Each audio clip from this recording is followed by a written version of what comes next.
Hi there, welcome to another Music Ally Focus with me, Music Ally's editor Joe Sparrow, and in this episode, we're joined by Sam Sederman, co-founder of Nashville-based music management firm Innovo Management. We're talking to him about TikTok and how artists can use it effectively, and it's a really interesting conversation full of useful ideas and completely free of marketing blah blah, so stay tuned.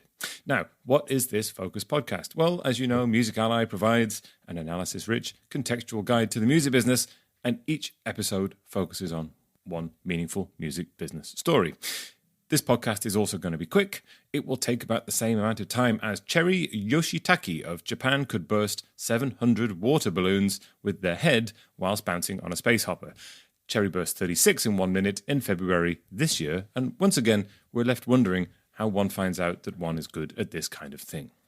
Now, talking of doing something ludicrous for the entertainment of others, it's no secret that TikTok is the social app du jour for music marketers.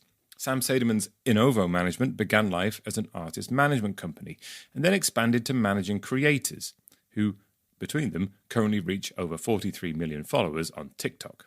So we spoke to Sam about the comparisons between managing artists and managing influencers, what artists are doing wrong on TikTok, and why he thinks that TikTok is a platform with unlimited upsides. Sam believes that TikTok is unique in that it rewards repeated creation of content with an ever-growing audience.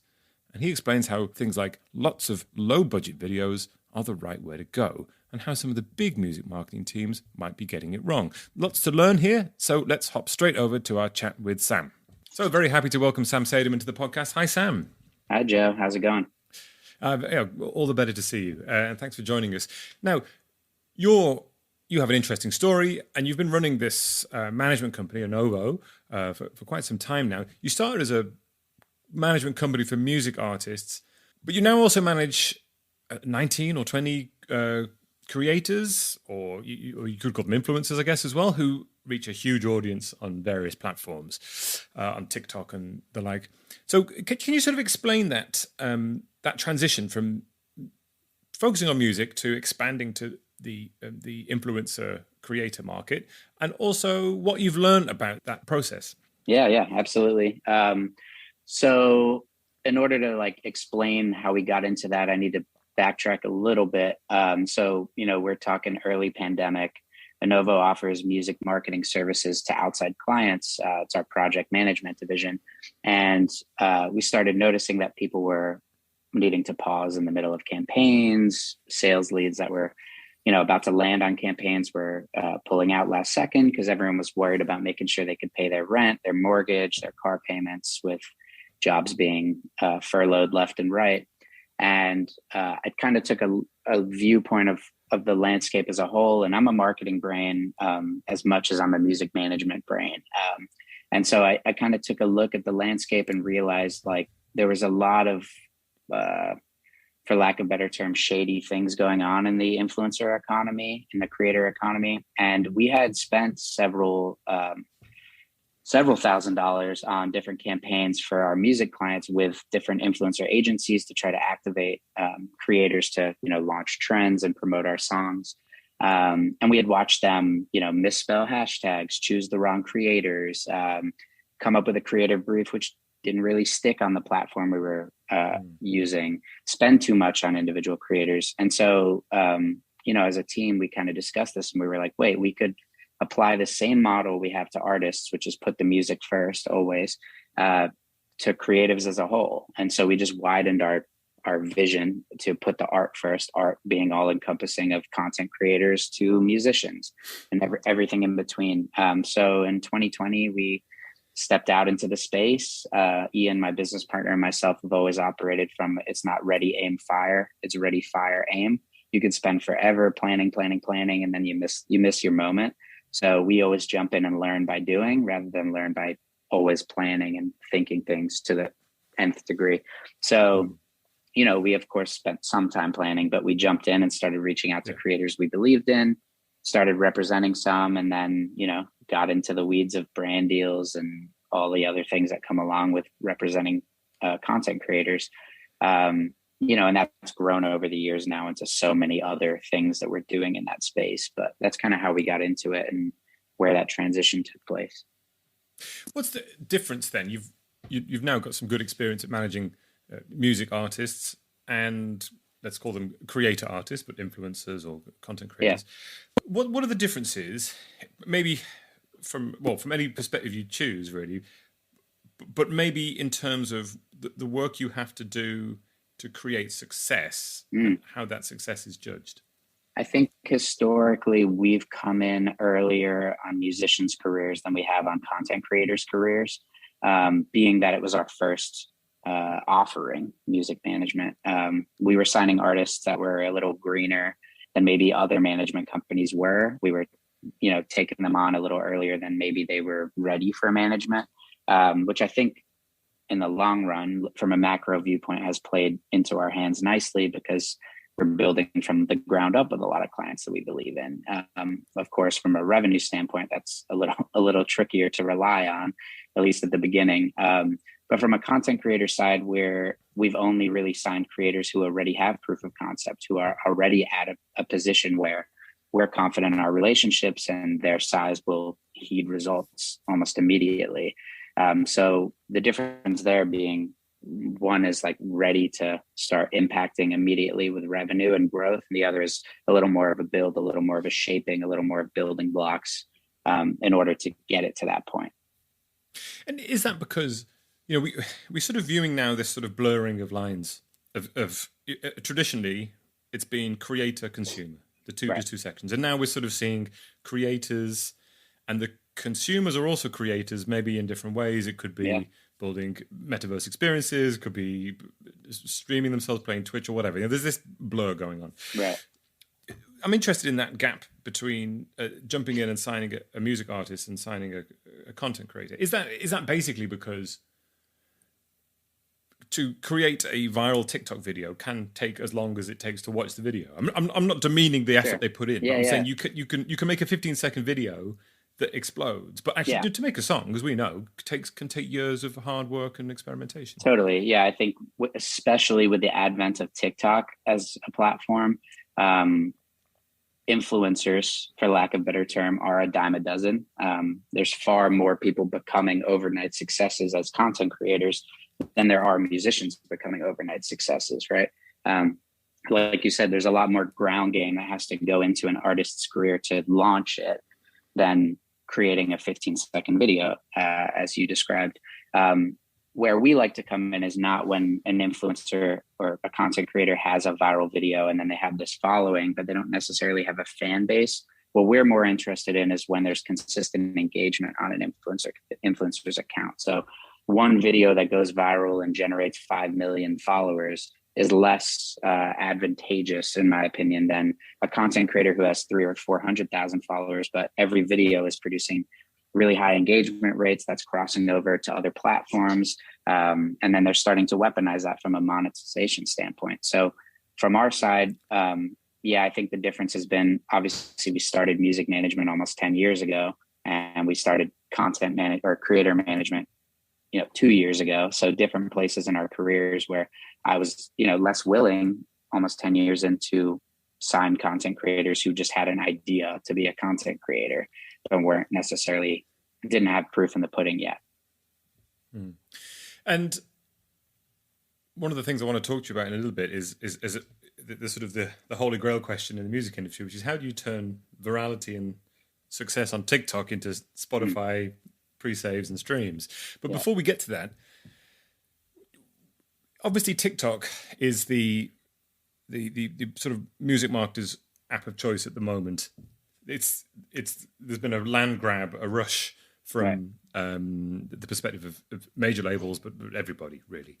And obviously TikTok has made music at the very, very center of its experience for users and creators. But apart from that sort of centrality of music, why is TikTok really well suited from a music marketer's perspective? Yeah. And is there a kind, have you found, of music or artist that works particularly well? It's a great question. I think from the beginning part, TikTok was built from a discovery standpoint, right? So its algorithms favor creation over anything else. It doesn't favor size of person or anything like that. It favors the content. And so if the content's good, it will perform. And if you're consistent, eventually it will perform. And that's not the case on a platform like Instagram or Facebook, right? Or even Twitter, where the more you post, you're not necessarily guaranteed a broader reach or more followers. Of course, we all like to think what we have to say is important, but it doesn't necessarily heed the followers or the results that one might want. Whereas with TikTok, we firmly believe that consistent creative content heeds growth, creates growth. And so it's a platform that was created for that reason. And I think that's why so many people jumped onto it so quickly was, it has no ceiling. It's democratized the music industry in a lot of ways where, major label artists and independent artists are on the same playing field for how they can leverage this platform and reach new audiences and connect with new people. So I think that's why it's like there's such a frenzy from a marketing standpoint to get on the platform. Of course, there's so many ways to use the platform from a marketing standpoint. You've got TikTok advertising, you've got content creation within your own channel or profile, and then you have obviously influencer marketing, and they each have different pros and cons and costs connected to them. But I think people just prefer the platform because of its high upside comparatively to other platforms that are kind of gated now by Mark Zuckerberg's, ad platforms and ad needs and all that. And then from a genre standpoint, I think if you asked me a year ago, I would have said like pop, hip hop, even indie music does really well on the platform. But these days, every genre, any artist who's saying that their music or their sound doesn't fit on TikTok just hasn't spent enough time on TikTok. All genres exist on there. All niches of content exist. You could go on there and give real estate advice tomorrow, and I could go on there and read a book, and we'd both eventually develop a following for what we do if we were consistent enough. So I think it's a world for everyone. You just have to be willing to spend time living in it. Okay, and just to jump in here, if you're finding this useful and you'd like more of this in-depth news and trusted analysis waiting for you in your inbox every morning, as well as access to all of our industry-leading reports, head on over to musically.com/subscribe. And you, yes, you may be eligible for a free Music Ally subscription via our corporate and sponsored subscriptions. So if you work for a DSP, a major label, an indie label, or if you're an artist manager, an employee of a CMO or a publisher, you can check to see if it's available for you. It's musically.com/subscription-options. There's a link below the podcast to check out as well. Okay, let's go back to the interview. That latter part is really interesting, which is that all content can find a home, can find an audience, can find people there. And we've certainly seen that recently with the proliferation of different types of content has been clear that people, like you say, creating content that is about anything they want. And in some ways that's liberating, isn't it? I guess because people can be themselves and communicate in a way that suits them if they're prepared to do it. Major labels have jumped on board with TikTok marketing. I was wondering if you'd noticed any particular changes in the landscape in terms of the songs that are becoming successful, or the kind of things that are working well, or their approach. I think at the very beginning of TikTok's launch or claim or popularity, everyone was spending money on influencers. Everyone was trying to launch the next Arizona Zervas Roxanne, right? Everyone was trying to launch a dance trend or another creative trend where the goal was, you activate 5 to 20 influencers that are paid, and then you create UGC, user-generated content around that, where fans and other influencers are trying to join this trend to make it their own and to potentially be a part of something a little bigger. And that launches songs into the atmosphere. What I think has probably pivoted the most is how many people are spending money in the influencer space on TikTok from a music perspective, and how of course the ceiling's high, but there's also a huge trap door underneath, and you could quite easily, without the right guidance or the right team, spend $100,000 on a marketing campaign for a music client on TikTok and not get a single thing that you wanted out of it. And then, the guy next to you could spend $500 to activate one influencer and go viral overnight. So I think because of that, what's starting to happen a little more is people are realizing that there's benefit to owning the data yourself. And what I mean by that is building it from your own profile. So trying to launch a trend or launch something around your song from your own artist profile rather than paying other people to talk about it. Of course, they have bigger reach, but if you create your own viral video, which we've all seen these also happen, you're able to immediately drive them wherever you want, right? Followers on Instagram, or pre-saves to your song, or streaming your song, or buying tickets to your tour, whatever that may be.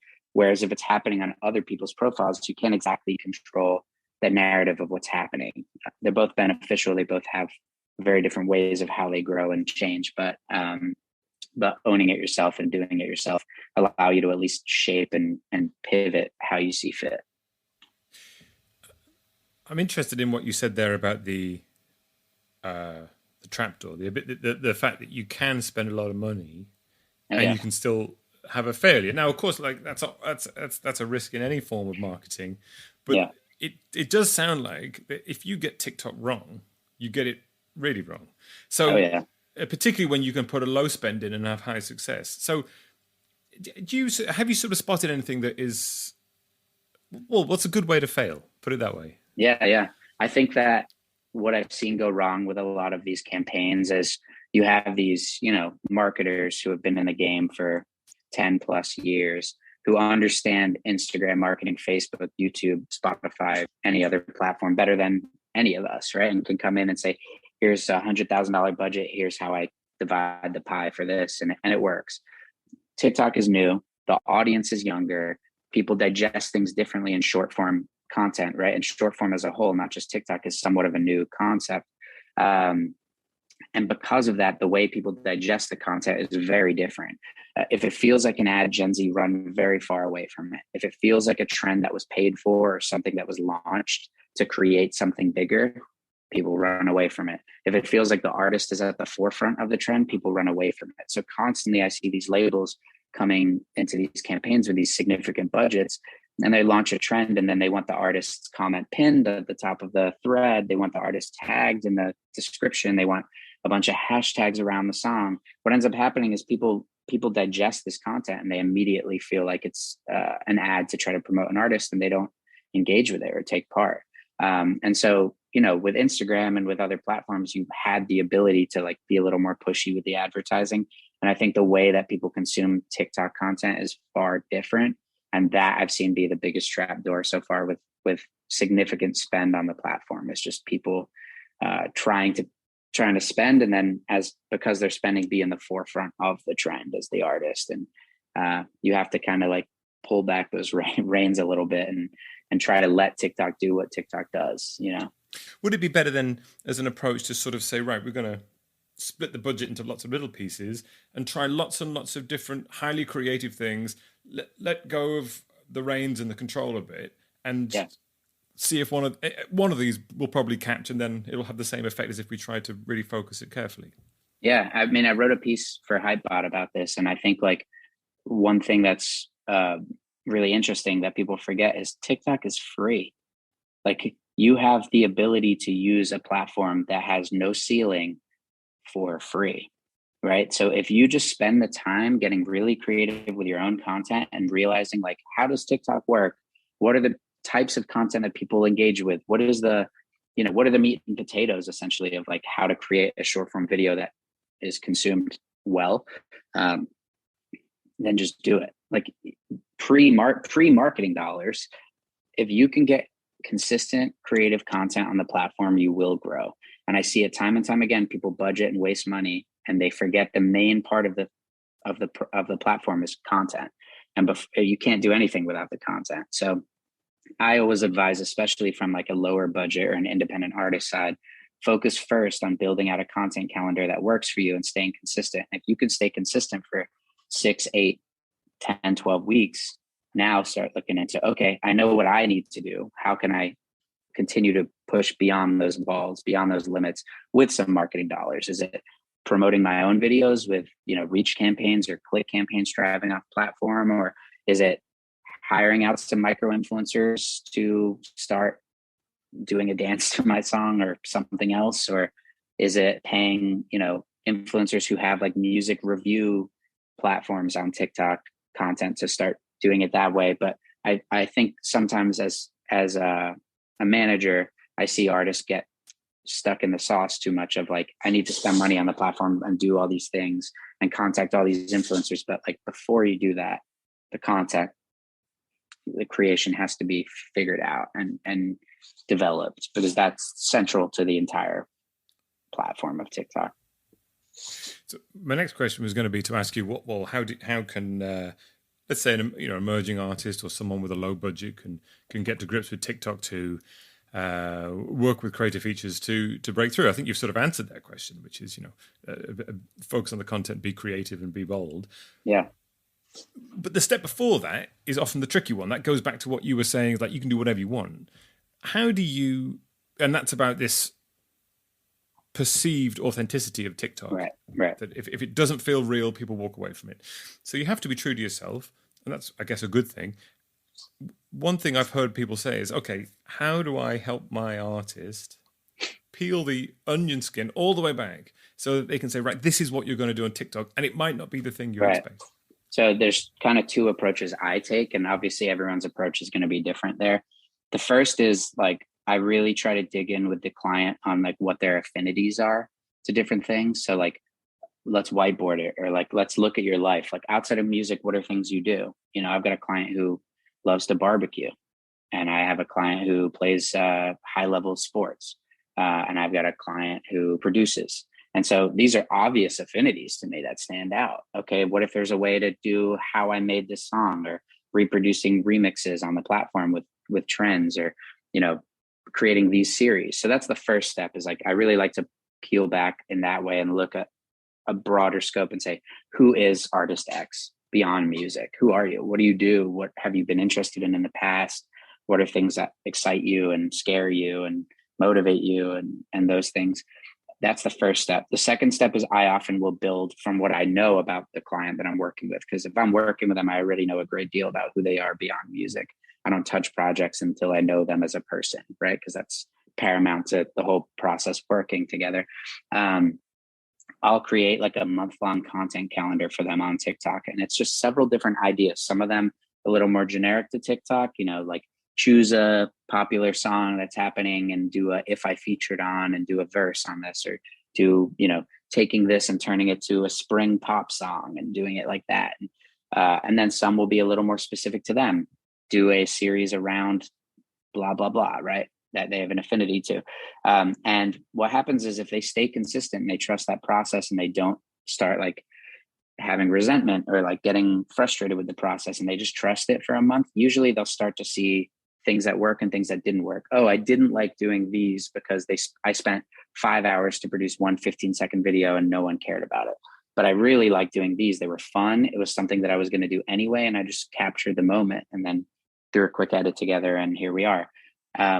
Once that part happens, usually they'll figure out what they like to do from there. So I always say that is the jumping off point. TikTok regularly push, and I'm sure you've heard this, they like to push 3 to 5 posts a day is what they say is like what you should be doing on the platform. Obviously, 95% of people can't keep up with that content demand. They've got other things happening, especially if they're a musician. 3 to 5 times a day is pretty excessive. So I always try to start with like 5 to 7 times a week.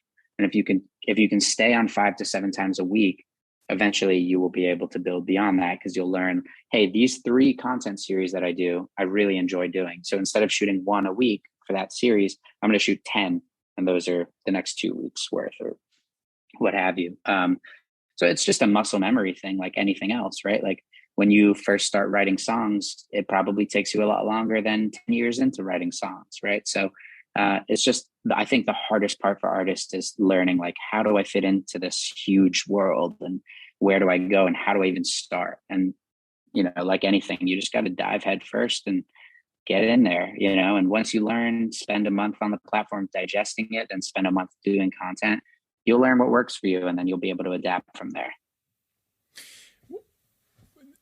There is that conversation that a lot of artists have been initiating recently about pressure. You said that artists can't do three or five a day. That's impossible. They're touring, they're writing songs, they're being artists, they're doing interviews, they're doing photo shoots. It's a busy life being an artist. But yet a lot of artists either want to be on the platform and want to use it in a communicative way, or realistically, there is an expectation from their labels Right. to do that. Now, without, you don't need to touch on the sort of the rights or wrongs of labels pushing people to do to go onto TikTok.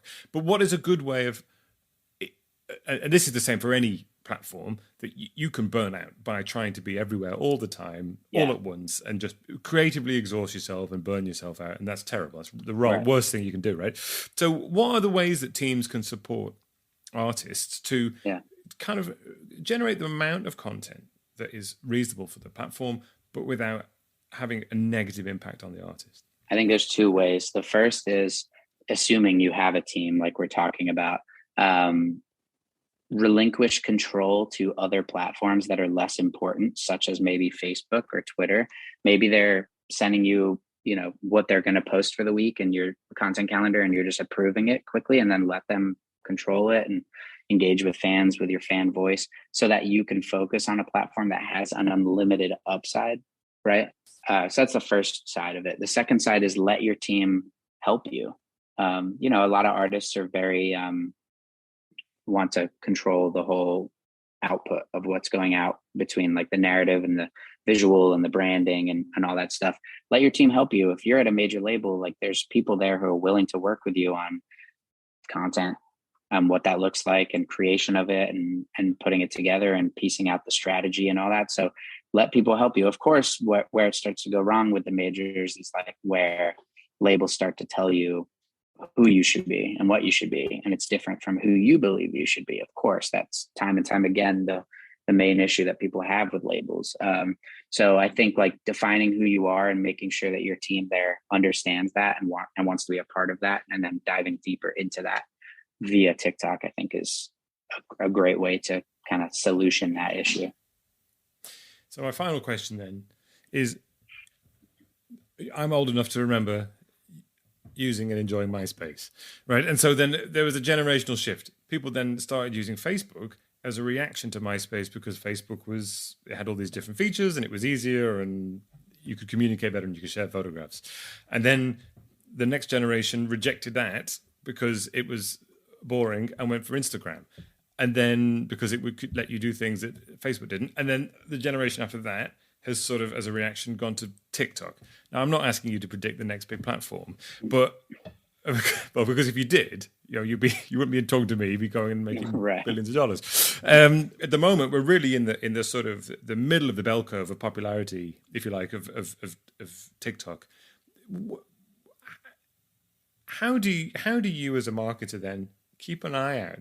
Because there's obvious advantages to being early on platforms, and you can't do everything. So how do you keep one eye on the horizon whilst focusing on this platform at the moment? Read a lot, pay attention a lot. I'm a part of a bunch of different forums and, artist managers, chats, and obviously Music Allies Bulletin and all these different things that are constantly updating me on what's becoming popular, what are people investing in, those types of things. I am one of the believers that TikTok is not going anywhere for a long time. I know that everyone always uses the narrative of like MySpace, then Facebook, then Instagram, now TikTok.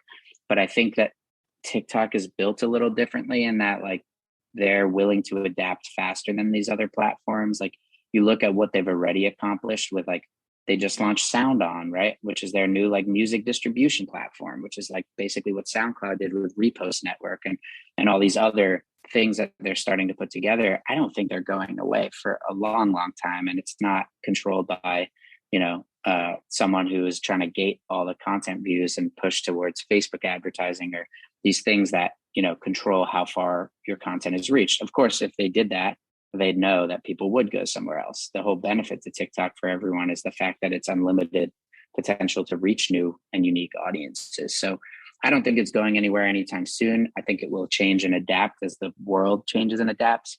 But how I stay in the know is paying attention to what others are doing and always trying to learn and seek out new worlds, right? Like there's the whole big narrative on that new platform, or I don't know if it's new, but it's becoming popular, Be Real, that platform right now where, you get like a 2-minute window to post content, but I don't know.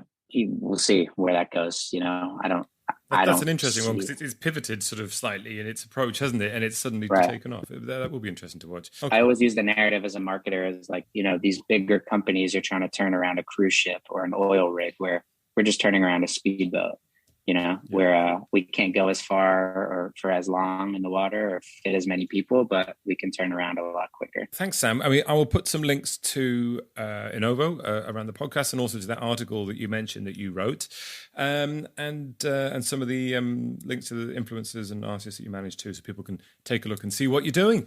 Awesome. So that's it. Thanks very much, Sam. I appreciate you joining us. Thanks, Joe. And there we go. So if you found that useful, please share this podcast on with someone else who you think will also get something out of it. And if you'd like to email me and give me your thoughts, it's joe@musically.com. That's joe@musically.com. Don't forget, we have a free weekly email called The Knowledge, which rounds up a bit of this and a bit of that of the best analysis, news, marketing, insight, and skills from Music Ally. There's a link below the podcast, so sign up and impress your boss. And don't forget as well, you can check out to see if you are eligible for a free Music Ally subscription. That link is also beneath the podcast. So that's it from me, Joe Sparrow. Until next time, farewell.